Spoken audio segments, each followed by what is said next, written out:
Good morning. Welcome to the Windsor Star News Cafe. I'm Don McArthur here with Dylan Kristy and our special guest, Windsor Mayoral candidate Larry Horwitz.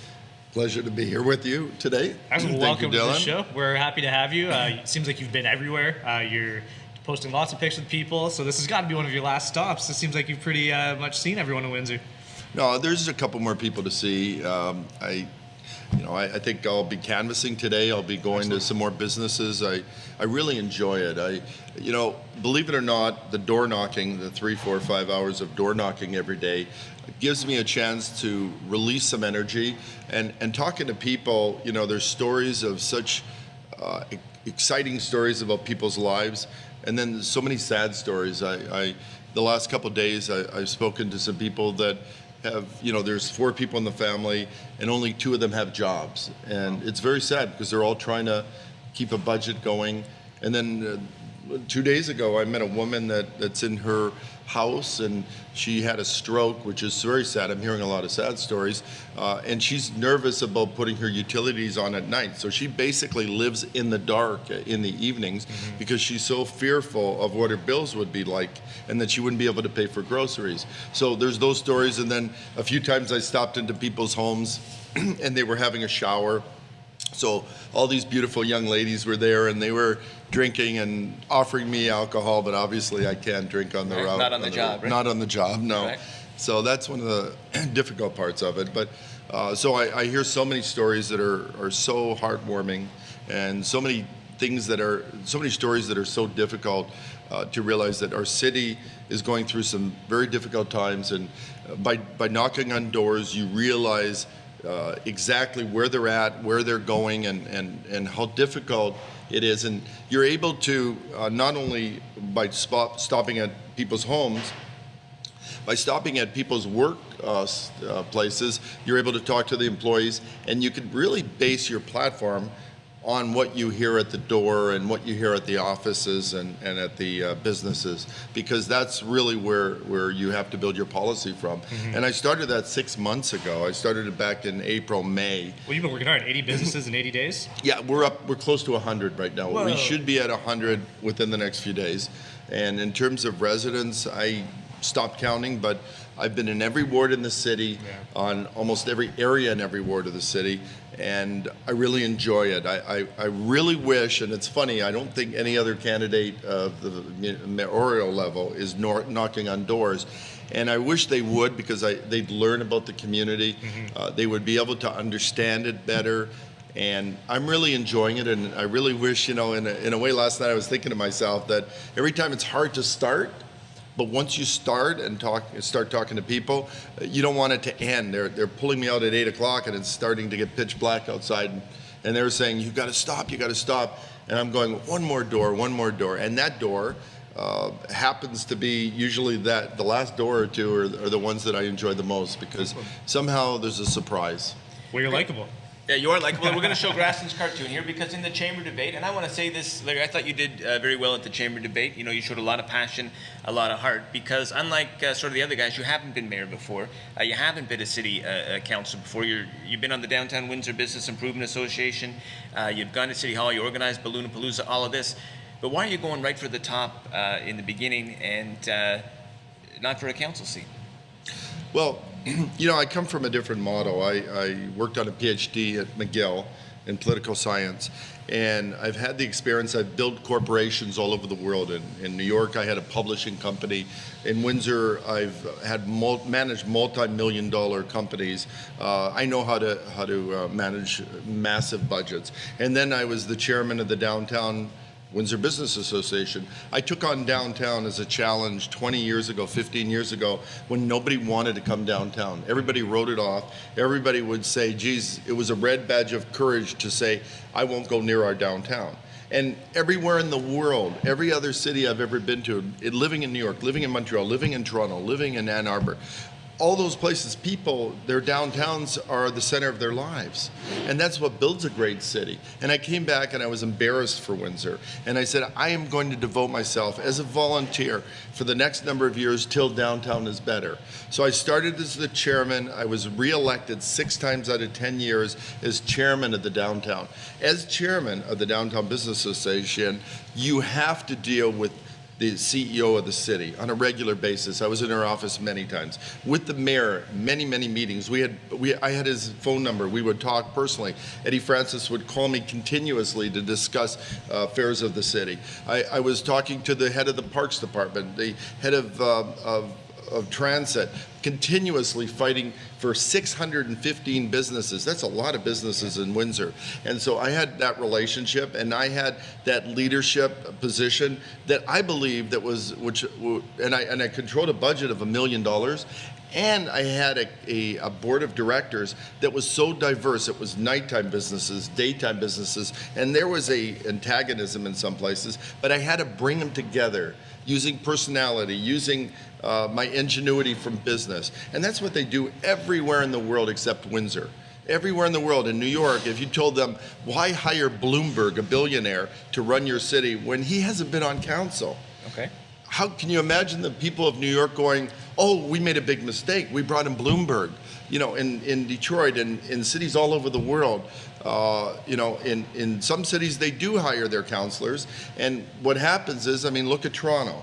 Look what happens sometimes when you do hire people from that administrative position. Yeah, if you want to run the city like a business, you hire a businessman. And that's why, in my feeling, in my belief, and I have a passion about this, that's why they hired Eddie Francis. Not because he was a counselor. He was a counselor for a short period of time. They hired him because he came from the business community. That's what they cared about. Windsor needs that. You know, we could continue in the same direction like we have. You know, we've had 8 years of Drew Dilkins, and that's great. And we could continue that same ship and continue in that direction. We've had 9% unemployment. And when I go to doors, I realize it's not 9%.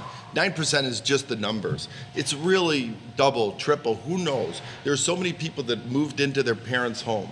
There's so many people that just stopped working because Windsor really doesn't have the jobs for them. And there's so many people when I go to doors that, you know, my children now live in Calgary. My children now live in Toronto. Two of my children now left. 3 are here.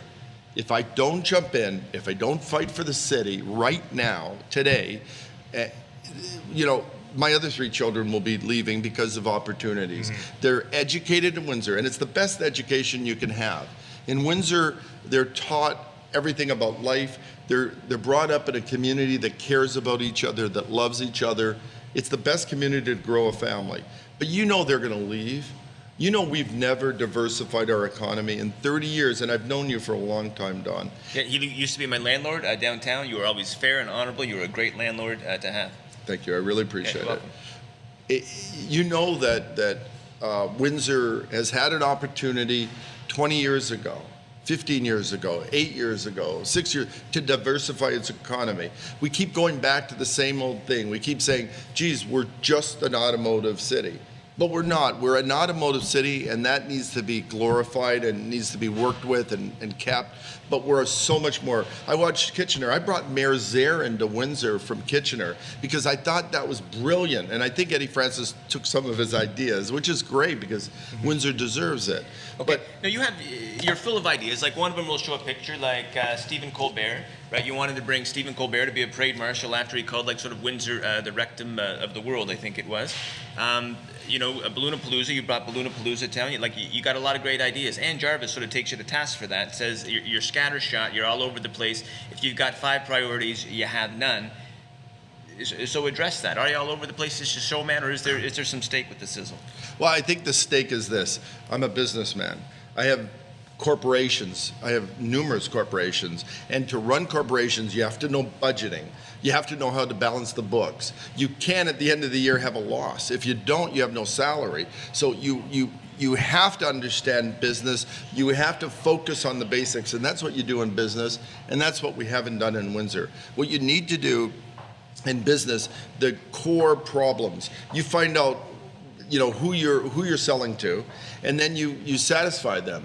Like at City Hall, if people come in, you find out who's coming into City Hall, who needs work done for them. And in Windsor, we're very unfriendly to business, small business especially. 65% of all new businesses, of all business, is small business. And in Windsor, we make it very difficult to be in business. Who was it? There was a chain of burger shops in Windsor that I spoke to the owner of, and I said, we need to keep expanding in Windsor.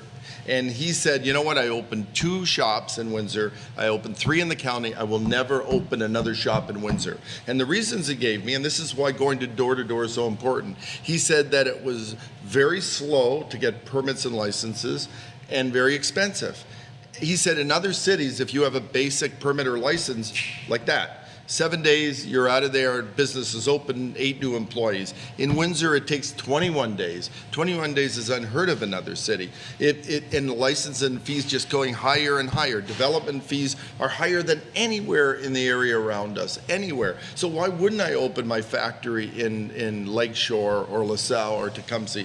Why wouldn't I open my business somewhere else? Windsor's so uncompetitive in business, and we're not helpful to our businesses. We make them feel so uncomfortable and just not wanted. Okay. And so what I'm really saying is that as a businessman, as someone that has access and has controlled millions of dollars in many businesses and many corporations, I understand what people need.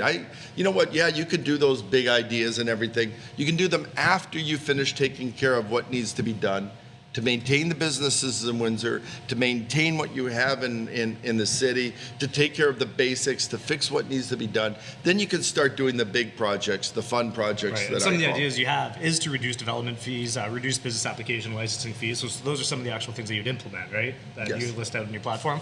Now, one thing that we probably should address, that's something that we've talked about on here. There was the first mayoral debate hosted by the University or the Federation of University Women in Windsor. You weren't there. You did say that you would go, but then you had a commitment that came up. Why weren't you there? What happened?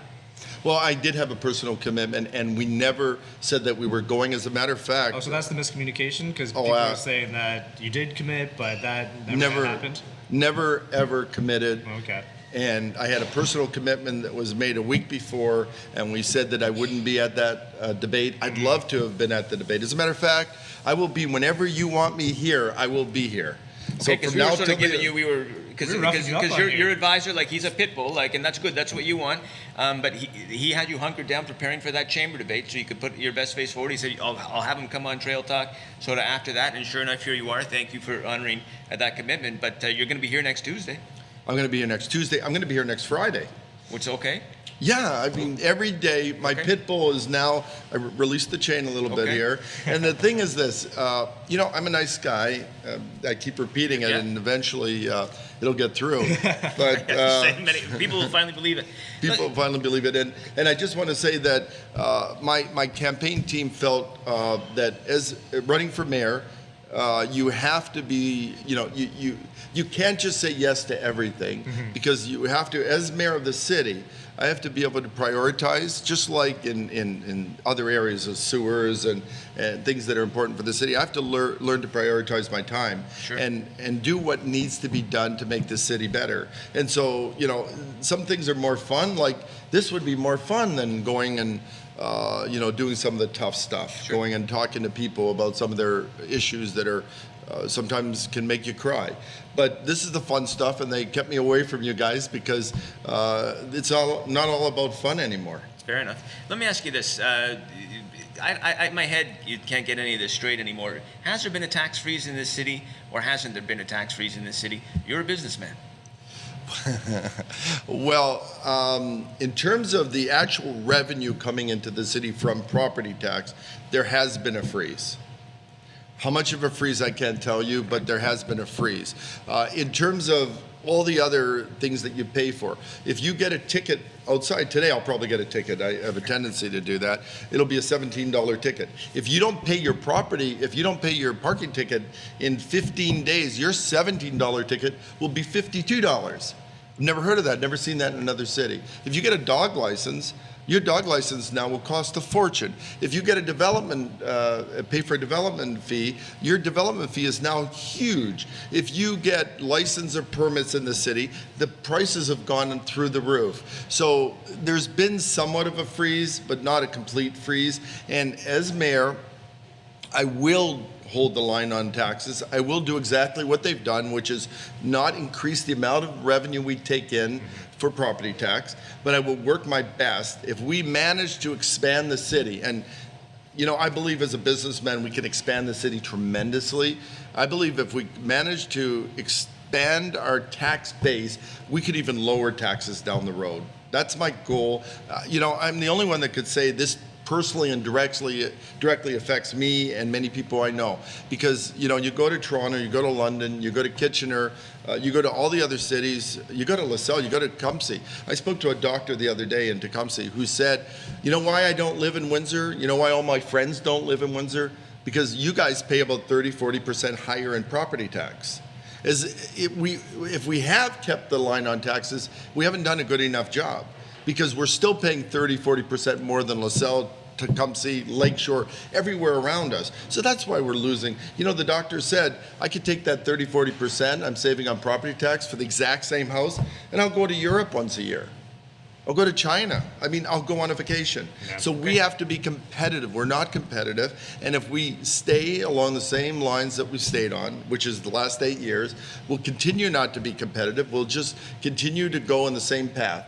And if we go back into the past, there's even more likelihood of it. Okay, not sure if you've got anything left, but we're going to give you 30 seconds to wrap it up for the folks. And thanks for coming, and we'll see you here next Tuesday.